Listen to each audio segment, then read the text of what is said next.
보통은 신학이라고 하는 것이 많은 분들이 어렵고 뭐 골치 아프고 막 힘든 거라고 생각하는데 그렇지 않습니다. 그러니까 하나님에 대한 공부, 그게 신학이죠. 근데 하나님만 공부한다고 해서 우리가 하나님을 다 알 수가 없잖아요. 우리 뒤에 가서 얘기하겠지만 우리 기독교에서는 하나님이 자신을 계시하시고 계시하시는 만큼 우리가 하나님을 알 수 있는 거지, 그 하나님이 자기를 계시하신 거를 벗어나서 우리가 신을 알 수 없고 하나님을 알 수가 없잖아요. 그러므로 신학은 하나님에 대한 공부이지만 더 정확하게 말하면 하나님과 인간에 대한 공부예요. 하나님과 인간에 대한 공부. 그래서 하늘과 땅을 연결하는 작업, 또 하나님과 인간을 연결해서 설명하는 것, 그게 바로 신학의 궁극적인 목표인 거죠. 그런 면에서 여러분 다 신학을 하시는 분들인 거예요. 신앙인이라면, 내가 신앙이 있고 신앙생활을 하고 있다면 여러분 다 신학을 하고 있는 거예요. 저 같은 목회자뿐만 아니라 저는 좀 전문적으로 하는 거고, 여러분도 다 신학이 있고 또 신학적인 그런 사고와 생각을 하고 계시는 분들이세요.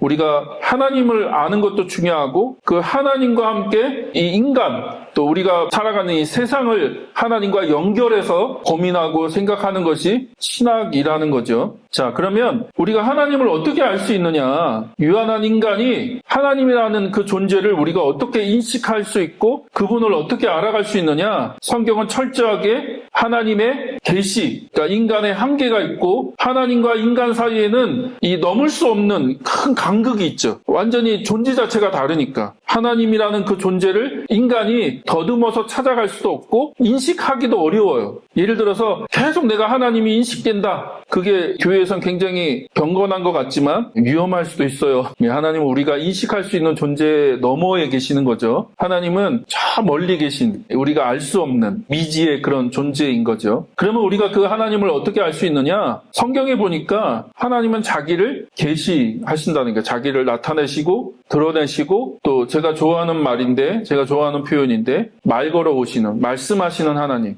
말 걸어 오시는, 말이 많은 하나님인 거죠. 그래서 그분이 먼저 인간에게 찾아오셔서 자기가 누구시고 또 자기가 어떤 계획과 뜻이 있는지 말씀하시고 계속해서 계시하시고 말씀하시는 하나님이다. 그러므로 우리가 그 하나님이 말씀하시는 것을 인식하고 수용하는 것. 왜냐하면 그 하나님이 인간이 인식할 수 있도록, 인간이 생각하고 또 느끼고 또 알 수 있도록 하나님이 인간의 방법으로 자기를 계시하시고 말씀하셨거든요. 그게 뭐예요? 그것을 기록해 놓은 것이 성경인 거죠. 그것이 성경. 그래서 기독교는 철저하게 말씀의 종교 혹은 기록된 말씀을 통하여 우리가 하나님을 알아가는 거죠. 하나님을 알아가고 하나님이 어떤 분이신지를 우리가 경험해가고 수용해가고 그 하나님을 알아가는 그런 것이다. 성경을 보니까 성경의 하나님은 인격적인 존재, 인격적인 존재. 그래서 인격이라고 하는 것은 고유한 자기의 그 정체성이 있는 거죠. 지정의가 있고, 그러니까 생각이 있고, 의지가 있고, 감정이 있고, 또 자기의 정체성, 내가 누구고, 내가 어떤 뜻이 있고, 또 어떤 감정이 있고, 또 내가 어떤 의지와 계획들이 있는지, 그런 존재를 인격이라고 하잖아요. 그래서 하나님은 인격적인 존재이신 거죠. 우리가 하나님을 느끼거나 경험하거나 그 하나님을 알아갈 수 있는 이유는 그분이 인격체이시기 때문에 그런 거예요. 만약 그분이 인격이 없으시다면 우리는 그 하나님을 알 수도 없고 느낄 수도 없고 또 하나님을 인지할 수도 없는 거죠. 성경의 하나님은 자기를 인격적인 존재로 계시하신다. 철학이나 과학은 신을 우주의 궁극적인 원리,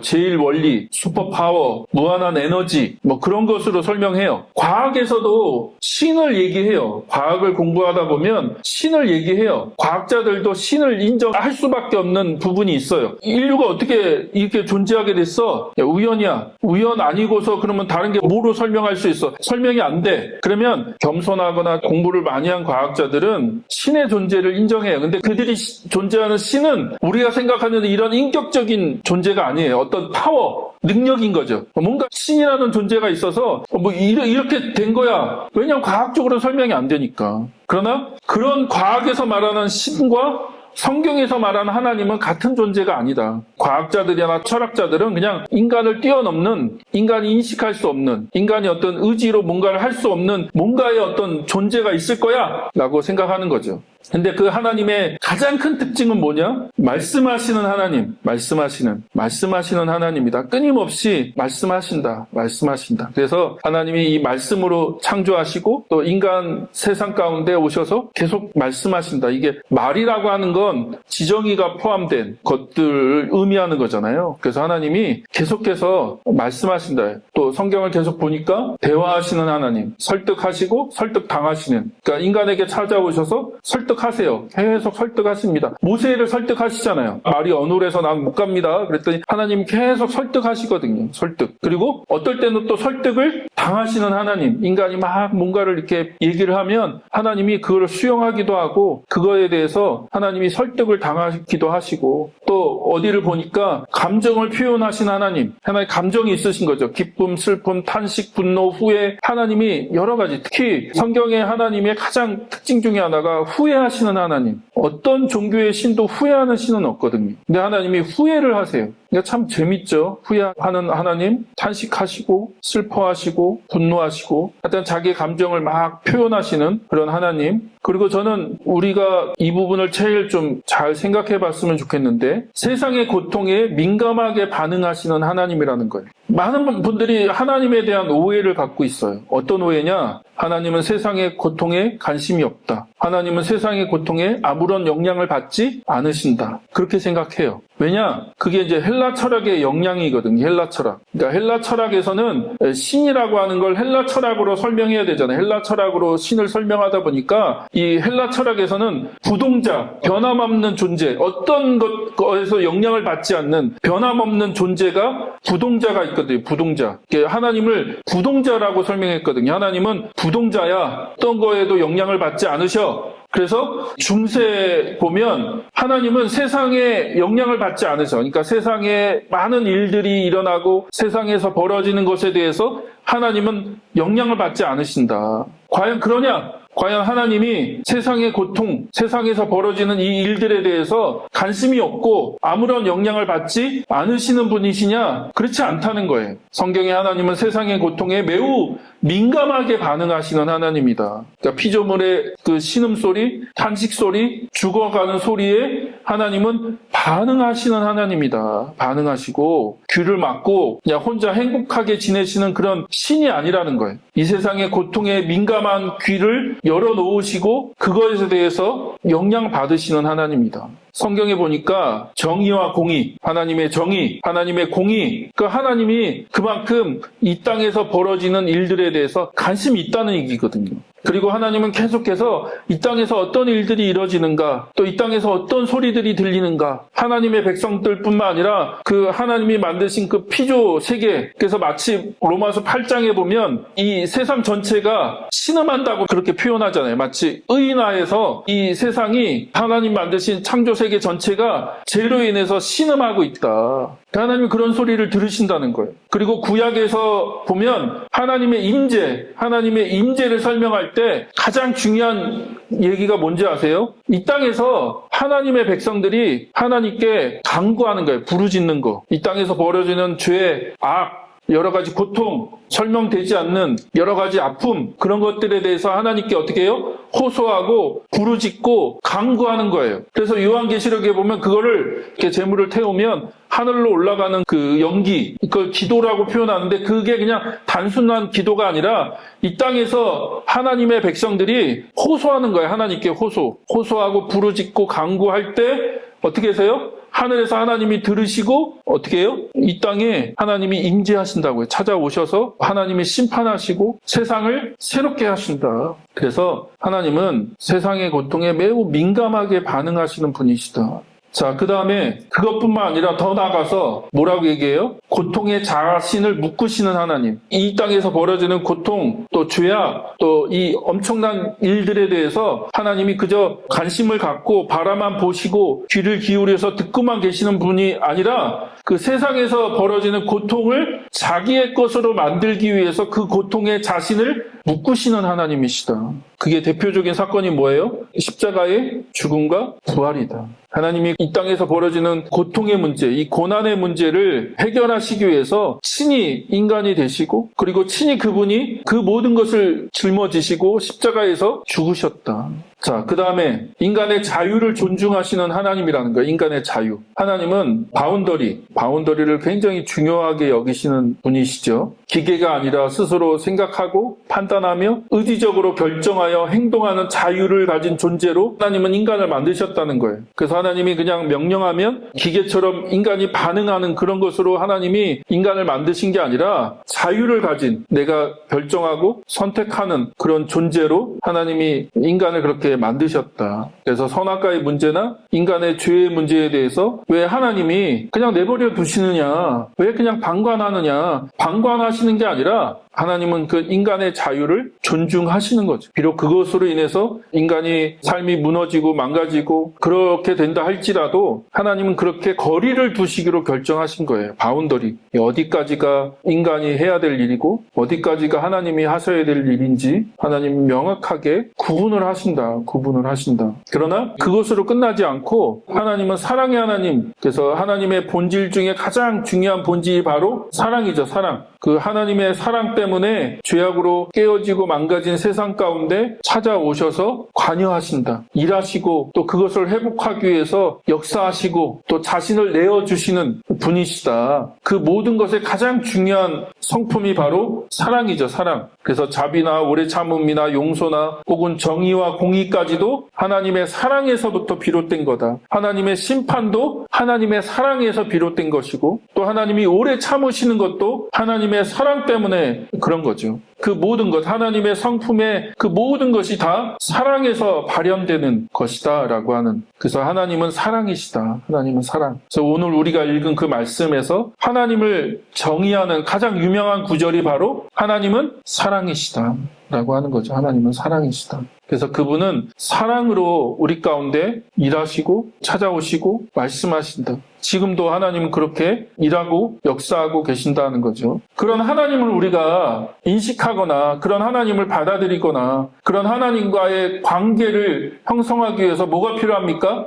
믿음이 필요한 거죠. 그래서 믿음이 필요한데, 그러나 제가 계속 얘기하듯이 성경에서 말하는 믿음과 우리가 이해하는 믿음은 조금 괴리가 있다. 오늘날 우리가 생각하는 믿음은 예를 들어서 지금은 많이 이제 좀 사그라들었지만 얼마 전까지만 해도 가장 미국이나 한국에서 베스트셀러가 됐던 책 중에 하나가 긍정의 힘이라는 책이죠. 긍정의 힘. 그러니까 좋게 생각하고 적극적으로 생각하고 내가 믿습니다. 그리고 확신하고 하면 된다는 거예요. 하면 된다. 믿음을 가져라. 긍정적으로 생각해라. 그게 다 잘못됐다는 게 아닙니다. 그런 부분이 있어요. 긍정적으로 생각하고 여러분이 시도하고 도전하고 노력하면 돼요. 그러나 그것이 성경에서 말하는 믿음은 아니라는 거예요. 믿음은 아니다. 그게 성경에서 말하는 믿음은 아니다. 단순히 지식적으로 받아들이고 지식적으로 수용하고 내가 그것에 대해서 확신하면, 그래서 구원의 확신, 저도 전도사 때 혹은 더 젊을 때 구원의 확신 얘기 많이 했거든요. 근데 구원의 확신이 마치 나의 확신인 거죠. 야, 너 오늘 죽어도 천국 갈 확신 있냐? 내가 믿습니다. 내가 확신합니다. 그러면 우리가 천국 가는 건가요? 그러니까 우리가 확신이나 믿음을 너무 인간 중심적으로 생각하는 거죠. 인간 중심적으로. 그러면 성경이 말하는 믿음이라고 하는 것이 도대체 뭐냐? 제가 참 좋아하는 표현이 있어요. 어느 목사님이 이 표현을 사용하셨는데 너무 제가 마음에 들어서 여러분한테 좀 소개를 합니다. 자, 하나님과 인간의 동행. 그러니까 하나님이 인간의 역사 가운데 개입하신 거죠. 찾아오시고 그 인간과 함께 동행하기로 하나님이 결정하시고 인간의 역사 안에 하나님이 개입하시잖아요. 그거를 어느 목사님이 이렇게 표현하시더라고요. 인간과 하나님의 2인 삼각이다. 2인 삼각이 뭔지 아시죠? 두 사람이 이렇게 가운데 다리를 묶고 같이 뛰는 거잖아요. 근데 문제는 뭐냐면 한 사람은 굉장히 덩치가 크고 힘이 좋고 너무 빨라. 근데 한 사람은 너무 느려. 그럼 어떻게 됩니까? 뒤뚱뒤뚱 가다가 자빠지고 또 엎어지고 안 되잖아, 이게. 한 사람은 너무 빠르고 한 사람은 너무 느리고. 근데 이 하나님이 그렇게 인간의 삶 가운데 개입하기로 결정을 하셨다는 거예요. 인간과 함께 2인 삼각 경기를 하시기로 결정을 하셨다는 거예요. 하나님이 인간의 그 역사라고 하는 그 운동장에 하나님이 찾아오셔서 그냥 자기 혼자 일하시는 것이 아니라 자기 혼자 다 결정하시고 일하시고 그렇게 하시는 게 아니라 연약한 인간, 죄악된 인간, 계속해서 넘어지고 자빠지고 쓰러지고 그런 인간과 함께 같이 그 한쪽 발을 같이 묶고 그 인간과 함께 그 운동장을 뛰기로 결정을 하셨다는 거예요. 그럼 어떻게 뜁니까? 계속 뒤뚱뒤뚱 뛰겠죠. 계속 뒤뚱뒤뚱 뛰고 어느 때는 속도도 잘 안 나고 이제 더디고 이렇게 해야 돼? 꼭 이렇게 해야 돼? 라고 하는 질문이 생길 정도로. 그런데 하나님이 그렇게 하기로 결정하셨다는 거예요. 그렇게 하기로 결정하셨다. 그래서 어느 때는 하나님이 연약해 보이고 나약해 보이세요. 하나님이 아무 일도 하지 않으시는 것 같아. 우리의 삶 가운데 하나님이 아무 일도 하지 않으시는 것 같고 우리가 기도해도 하나님이 응답하지 않으시는 것 같아. 성경에 보니까 기적에 대한 얘기는 많은데 내 삶에는 그런 기적이 잘 일어나는 것 같지도 않고 하나님이 내 기도에 응답해 주시는 것 같지도 않고 귀를 기울이시지도 않는 것 같아. 왜요? 연약한 나에게 하나님이 속도를 맞추시기로 결정하신 거죠. 그분이 오셔서 이 연약한 인간과 함께 2인 3각이 돼서 운동장을 뛰기로 결정하신 거예요. 그래서 성경에 보면 이 성경의 이야기가 제가 계속 말씀드리지만 주로 많은 성경의 내용이 뭐예요? 이야기로 돼 있다. 이야기. 내러티브, 이야기로 돼 있어요. 근데 그 이야기가 어떤 이야기예요? 연약한 인간, 죄악된 인간, 계속해서 넘어지고 자빠지고 또 불순종하고 또 실수하는 그 연약한 인간 가운데 일하시는 하나님, 그들과 함께 하나님의 일들, 하나님의 역사를 이루어 가시는 그 하나님의 이야기인 거죠. 그래서 말도 안 되는 이 인간들, 모세도 그렇게 잘난 인간도 아니고 아브라함도 마찬가지잖아요. 자기 부인을 2번이나 부인하고, 그쵸? 모세도 그렇게 만만치 않은 사람이고, 뭐 우리가 좋아하는 다윗도 잘난 것 같지만 다윗의 인생을 보면 엉망진창인 거죠. 사실 다윗은 얼마나 엉망입니까? 자기 부하의 부인을 뺏어갖고 그리고 자기 부하는 그냥 전쟁의 제일 앞에 서갖고 죽게 만들고 그런 인간들 안에 하나님은 일하세요. 그렇게 일하시기로 하나님이 결정하셨고 그런 인간의 속도에 맞춰서 하나님이 같이 걷고 뛰면서 하나님의 이야기를 하나님이 쓰고 계신 거죠. 성경은 어떤 지혜서나 잠언같이 어떤 뭐 유명한 문구, 멋있는 문구로 하나님을 설명하는 그런 책이 아니다. 대부분이 이야기로 돼 있다. 이야기.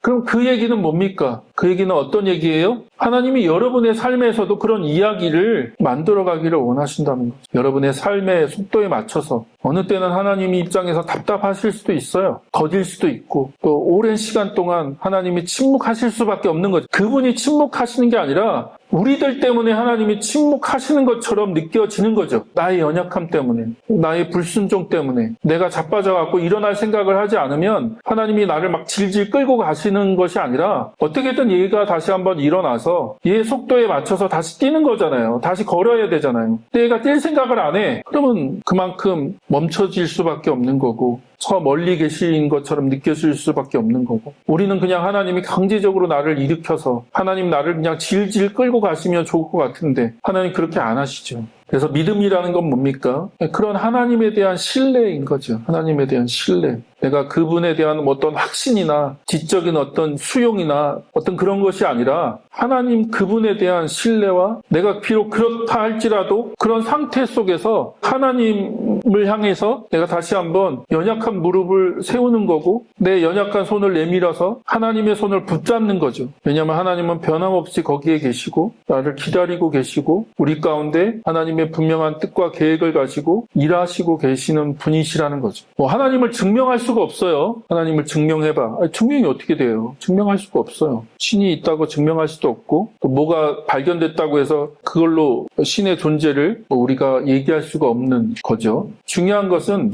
세상 속에서 비록 많은 사람들이 신의 존재를 부정하고 신이 없는 것처럼 살아가고 있지만 그러나 우리 삶 가운데 일하시는 하나님에 대한 믿음 또 하나님을 두려워하는 마음 하나님을 경외하는 마음으로 다시 한번 우리에게 주어진 그 시간들을 살아가는 것 그럴 때 그것으로 하나님을 증명할 수밖에 없는 거죠. 보이지 않는 하나님을 어떻게 보여줍니까? 어떻게 하면 내가 하나님을 믿을게? 그거는 뭐 너무 말도 안 되는 이야기인 거죠. 과학이 발전하고 무신론이 팽배하고 우리 교회 안에서 일어나는 많은 문제들 때문에 많은 사람들이 교회를 등지고 하나님을 부정하는 세상 속에서 우리가 하나님을 증거하고 드러내는 여러분의 삶이 되기를 주의 이름으로 축복합니다.